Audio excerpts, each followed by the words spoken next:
BA भाग प्रथम में हम समाजशास्त्र के सिद्धांत पुस्तक में समाजीकरण अध्याय का अध्ययन कर रहे थे। आज हम समाजीकरण के सिद्धांतों का अध्ययन करेंगे। देखिए, व्यक्ति का समाजीकरण किस प्रकार से होता है, उसकी मानसिक स्थिति क्या होती है, वह अपने स्वयं का डेवलपमेंट किस प्रकार से करता है, इसके बारे में अलग अलग विद्वानों ने अलग अलग सिद्धांत प्रस्तुत किए, जिनमें हम आज प्रमुख सिद्धांतों का अध्ययन करेंगे। पहला सिद्धांत है कुल्ले का आत्मदर्पण दर्शन का सिद्धांत। देखिए, कुल्ले की जो अमेरिकन समाजशास्त्री जो कुल्ले हैं, उनकी पुस्तक का नाम है human nature and the social order.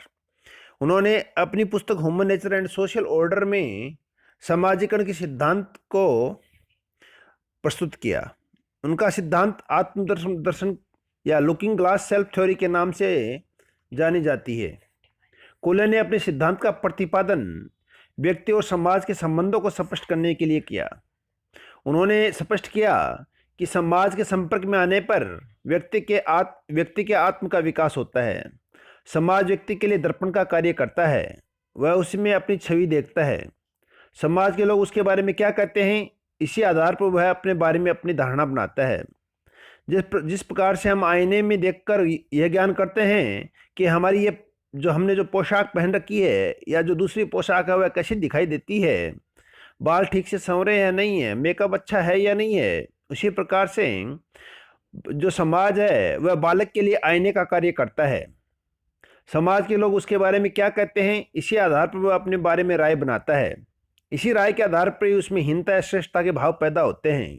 उदाहरण के लिए, जब परिवार के लोग, मित्र या अन्य लोग उसके बारे में यह कहते हैं कि वह बुद्धिमान है, लंबा है, शक्तिशाली है, आकर्षक या गंदा है, मूर्ख है या कमजोर है, या ठिगना है, लड़ाकू है या क्रोधीला है, तो व्यक्ति भी अपने बारे में वैसे ही विचार करता है। इस प्रकार अपने बारे में दूसरों की प्रतिक्रिया से व्यक्ति के शव का निर्माण होता है। इसलिए कुल्ले ने इसे आत्मदर्पण दर्शन कहा है। कहने का तात्पर्य यह है कि कुल्ले का जो सिद्धांत है वह 3 चरणों में व्यक्त होता है। व्यक्ति यह सोचता है कि दूसरे उसके बारे में क्या सोचते हैं, पहली बात। दूसरा बात, दूसरों के निर्णय के आधार पर वह अपने बारे में क्या सोचने लगता है। और फिर तीसरी बात, स्वयं के बारे में सोचकर वह अपने आप को कैसा महसूस करता है, गर्व अनुभव करता है या ग्लानि अनुभव करता है। सीधी भाषा में कहें तो जब समाज किसी व्यक्ति को कहता है कि वह अच्छा है तो व्यक्ति अपने आप को अच्छा महसूस करता है, और यदि कोई समाज कहता है किसी व्यक्ति के लिए कि वह बुरा है तो वह अपने आप को बुरा महसूस करता है। अतः व्यक्ति के लिए समाज है वह दर्पण का कार्य करता है। अगला जो सिद्धांत है वह मिड का सिद्धांत। मिड ने अपना सिद्धांत अपनी पुस्तक माइंड, सेल्फ एंड सोसाइटी में प्रस्तुत किया। मिड का मानना है कि व्यक्ति ही समाज का निर्माता है, जिसमें दिमाग होता है और शव होता है। शव मौलिक रूप से एक सामाजिक संरचना है और वह सामाजिक अनुभव के कारण ही पैदा होती है। शव के जन्म के बाद ही व्यक्ति सामाजिक अनुभव करता है। मिड ने उस प्रक्रिया भी उल्लेख किया जिसके द्वारा शव का विकास होता है और व्यक्ति तब दूसरों के विचारों को ग्रहण करता है। जन्म के समय बच्चा एक जैविक व्यक्ति होता है, उसमें बुद्धि का अभाव होता है, अतः वह आंतरिक प्रेरणाओं से प्रेरित होकर ही क्रियाएं करता है। धीरे धीरे परिवार व अन्य समूह के संपर्क के कारण बच्चे को यह समझ पैदा होने लगती है कि उससे लोग किस प्रकार के व्यवहार की अपेक्षा करते हैं और उसके व्यवहार का क्या अर्थ लगाया जाता है। इस प्रकार बच्चे का शव व्यवहार से प्रभावित होने लगता है। मिड इसे सामान्यकृत अन्य या जनरलाइज्ड अदर्स कहते हैं। सामान्यकृत अन्य का अर्थ होता है किसी व्यक्ति की स्वयं के बारे में वह धारणा जो दूसरे लोग उसके बारे में रखते हैं। दूसरे शब्दों में कहें तो दूसरे व्यक्ति उसके बारे में जो निर्णय लेते हैं और उससे जो अपेक्षाएं करते हैं और उसका वह आंतरिकृत करता है, उसे ही सामान्यकृत अन्य कहते हैं। व्यक्ति में आत्मचेतना का विकास किस प्रकार से होता है, इसे स्पष्ट करने के लिए मिड ने मैं और मुझे शब्दों का प्रयोग किया। इसलिए इस सिद्धांत को मैं और मुझे का सिद्धांत भी कहते हैं। मैं का अर्थ व्यक्ति द्वारा दूसरों के प्रति किया जाने वाला व्यवहार से है, तथा मुझे का अर्थ व्यक्ति द्वारा किए गए व्यवहार पर दूसरों की प्रतिक्रिया से है।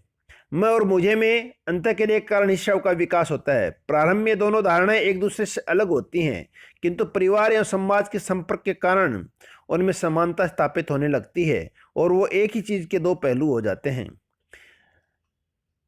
जो अगला सिद्धांत है वह सिद्धांत है फ्राइड का सिद्धांत। देखिए फ्राइड क्या कहता है। फ्राइड एक प्रमुख मनोवैज्ञानिक हैं। उन्होंने समाजीकरण के सिद्धांत को मानसिक क्रियाओं के आधार पर समझाया। वे ये मानते हैं कि मानव का समस्त व्यवहार लिबिडो काम प्रवृत्तियों को कहते हैं, लिबिडो के द्वारा नियंत्रित होता है। फ्राइड ने सामाजिकृत आत्म सोशलाइज्ड सेल्फ की समाजशास्त्रियों की अवधारणा को चुनौती दी और कहा कि शव एवं समाज में कोई तालमेल नहीं होता। वह यह मानते हैं कि मानव व्यवहार का तार्किक पक्ष उसी प्रकार से है जिस प्रकार किसी समुद्र में हिमखंड का भारी भाग होता है। जिस प्रकार हिमखंड का अधिकांश भाग पानी में रहता है, उसी प्रकार मानव व्यवहार का अधिकांश भाग में अनदेखा व अचेतन शक्तियों द्वारा संचालित होता है।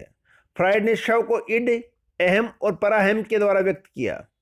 इड अहम की मूल प्रवृत्तियों, प्रेरणाओं, असामाजिक इच्छाओं एवं स्वार्थों का योग है। इड के सामने नैतिक अनैतिक, अच्छे बुरे का कोई प्रश्न नहीं होता है। यह पार्श्विक प्रवृत्ति के निकट है जो किसी न किसी प्रकार संतुष्टि चाहता है। अहम शव का चेतन एवं तार्किक पक्ष है जो व्यक्ति को सामाजिक परिस्थितियों के अनुकूल व्यवहार करने का निर्देश देता है और इड पर नियंत्रण रखता है। अहम भी इड के समान नैतिक अनैतिक, प्रेम व घृणा को अधिक महत्व तो नहीं देता, फिर भी वह अधिक व्यवहारिक है क्योंकि वह इड को परिस्थितियों के अनुकूल होने पर ही इच्छा की पूर्ति को स्वीकृत करता है। पराहम सामाजिक मूल्यों आदर्शों का संयोग है जिसे व्यक्ति ने आत्मसात कर रखा है और जो उसकी अंतरात्मा का निर्माण करता है। एक उदाहरण के द्वारा हम फ्राइड की इड, अहम व पराहम की अवधारणा को स्पष्ट कर सकते हैं। मान लीजिए एक व्यक्ति बहुत भूखा है और उसे मिठाई खाने की इच्छा है। यह भूख है वह इड कहलाती है। अहम कहेगा कि यदि मिठाई खानी है तो और भूख शांत करनी है तो मेहनत करो, पैसे कमाओ और अगर परिस्थितियां अनुकूल हो तो चोरी कर लो, चुपके से उठाकर खा लो। इस प्रकार अहम व इड सामाजिक परिस्थितियों में सामंजस्य स्थापित करने का प्रयत्न करते हैं, किंतु पराहम व्यक्ति को कहेगा चोरी करना पाप है, अनैतिक है, सामाजिक मूल्यों के विपरीत है, अतः ऐसा मत करो। इस प्रकार पराहम विवेक और सामाजिक मूल्यों को प्रकट करता है। यह व्यक्ति के समाजीकरण का प्रमुख आधार है। इड, अहम और पराहम को हम एक उदाहरण द्वारा समझ सकते हैं। जैसे इड एक घोड़े के समान है जो किसी भी दिशा में भागना चाहता है। अहम घोड़े पर बैठे सवार की तरह है जो उसे दिशा बताता है। पराहम सड़क पर खड़े ट्रैफिक इंस्पेक्टर की तरह है जो सवार को की त्रुटि करने पर उसे सही दिशा बताता है। इस प्रकार पराहम इड और अहम दोनों को नियंत्रित रखता है और उन्हें समाज के मूल्यों के अनुरूप आचरण करने का निर्देश देता है। फ्राइड का मत है कि इड और पराहम में सदैव संघर्ष पाया जाता है क्योंकि समाज योनिच्छाओं और आक्रामक भावनाओं पर प्रतिबंध लगाता है। सामान्यतः इड उस संघर्ष में से हार जाता है, किंतु कभी कभी वह पराहम की अवहेलना भी कर लेता है और व्यक्ति समाज विरोधी कार्य कर बैठता है। इस प्रकार फ्राइड शव और समाज को एक दूसरे से पूरक न मानकर परस्पर विरोधी मानता है। फ्राइड के अनुसार इड व पराहम के पारस्परिक संघर्ष की प्रक्रिया से ही व्यक्ति का समाजीकरण होता है। बचपन में व्यक्ति जब सामाजिक व्यवहार से परिचित नहीं होता है तो इड से प्रभावित होकर व्यवहार करता है। दूसरे लोगों के संपर्क में आने पर उसे इस बात का ज्ञान होता है कि वह अपनी आवश्यकताएं किस प्रकार पूरी करेगा। यही अहम के विकास की स्थिति है। अन्य व्यक्ति के संपर्क से ही वह सामाजिक मूल्यों व आदर्शों से परिचित होता है। वह जानने लगता है कि समाज में किस प्रकार के व्यवहार को स्वीकार व अस्वीकार करता है, नैतिक व अनैतिक समझता है। वह इड और अहम की बातों को ठुकराकर जितना पराहम के अनुसार आचरण करता है उतना ही उसका सामाजिकरण सफल होता है। अगला सिद्धांत है दुर्खिम का सिद्धांत। दुर्खिम ने अपनी पुस्तक सोशियोलॉजी एंड फिलोसफी में इस सिद्धांत का प्रतिपादन किया। उन्होंने समाजीकरण संबंधी अपने विचार सामूहिक प्रतिनिधित्व तथा सामूहिक चेतना के आधार पर स्पष्ट किए। दुर्खिम के अनुसार प्रत्येक समाज में कुछ विचार, धारणाएं, भावनाएं ऐसी होती हैं जिन्हें समाज के सभी सदस्य स्वीकार करते हैं क्योंकि ये सभी द्वारा मान्य होते हैं, इसलिए सारे समूहों का प्रतिनिधित्व करते हैं। प्रारंभ में इनका संबंध व्यक्तित्व चेतना से होता है, किंतु सभी लोगों की पारस्परिक अंतःक्रिया के कारण सामूहिक चेतना का निर्माण होता है जो सामूहिक प्रतिनिधानों को जन्म देते हैं। सामाजिक परंपराओं, धर्म, रीति रिवाज, प्रथाएं, मूल्य एवं आदर्श सामूहिक प्रतिनिधान के उदाहरण हैं। इन सभी का निर्माण किसी व्यक्ति विशेष द्वारा नहीं होकर संपूर्ण समाज द्वारा किया जाता है। अतः समूह के सभी लोग इनका पालन करते हैं, मानते हैं और उनका अनुसरण करते हैं। सामूहिक प्रतिनिधियों का पालन करना व्यक्ति अपना दायित्व समझता है। इनके पीछे नैतिकता का दबाव होता है। समाज इन्हें मानने के लिए व्यक्तियों को बाध्य करता है। इनकी अवहेलना करने पर सामूहिक प्रतिक्रिया होती है, दंड की व्यवस्था होती है। इस प्रकार समाज के रीति रिवाजों, प्रथाओं, कानूनों, संस्थाओं, धर्म एवं आदर्शों आदि को सामूहिक जीवन के द्योतक होने के कारण ही सामूहिक प्रतिनिधान कहा जाता है। व्यक्ति इन सामाजिक प्रतिनिधानों को सीखता है, आत्मसात करता है और उनके अनुरूप आचरण करता है। इससे उसका सामाजिकरण होता है। अन्य शब्दों में हम कहें कि व्यक्ति द्वारा सामाजिक प्रतिनिधानों का अंतरीकरण करना ही सामाजिकरण है। व्यक्ति जो जो सामाजिक प्रतिनिधानों को आत्मसात करता है तो उसका सामाजिकरण होता जाता है। सामूहिक विचारों एवं धारणाओं को व्यक्ति किस प्रकार मानता है और उनके अनुसार आचरण करता है, इसे हम ऐसे स्पष्ट कर सकते हैं कि व्यक्ति जब भीड़ में होता है तो वह वैसा ही व्यवहार करने लगता है जैसा दूसरे व्यक्ति कर रहे हैं। यदि भीड़ तोड़फोड़, हिंसा व अनैतिकता पर उतारू है तो उसमें सम्मिलित सभी व्यक्ति वैसा ही करने लगते हैं। भीड़ में व्यक्ति की व्यक्तिगत इच्छा दब जाती है और उस पर सामूहिक इच्छा हावी हो जाती है। यही स्थिति समाज में भी होती है। समाज की प्रथाएं, रीति रिवाज, आदर्श और मूल्य जो कि सामाजिक प्रतिनिधान हैं, व्यक्ति को पूरी तरह से प्रभावित करते हैं और उसे अपनी व्यक्तिगत इच्छाओं का दमन करके भी उन्हें मानने को बाध्य करते हैं। इनके अनुरूप आचरण करने के अतिरिक्त उसके सामने कोई अन्य चारा नहीं होता।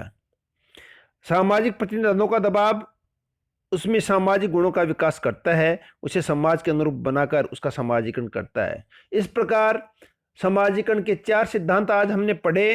कोल्ले का सिद्धांत, मिड का सिद्धांत, फ्राइड का सिद्धांत तथा दुर्खीम का सिद्धांत। धन्यवाद।